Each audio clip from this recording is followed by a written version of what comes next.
बिस्मिल्लाहिर्रहमानिर्रहीम। अस्सलामु अलैकुम वरहमतुल्लाहि वबरकातुहू। जी दोस्तों, मैं आबिद राजा आपसे मुखातिब हूँ।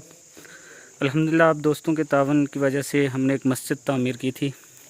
आज मेरा विज़िट था, काम चेक करने के लिए मैं यहाँ आया था।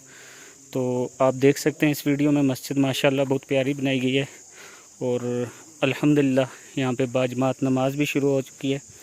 5 वक्त की नमाज हो रही है आप लोगों के तावन की वजह से। वीडियो का थोड़ा सा हिस्सा मैं आपके साथ शेयर कर रहा हूँ मस्जिद का, कि आप मस्जिद की लोकेशन देख सकते हैं कितनी प्यारी बनी है। और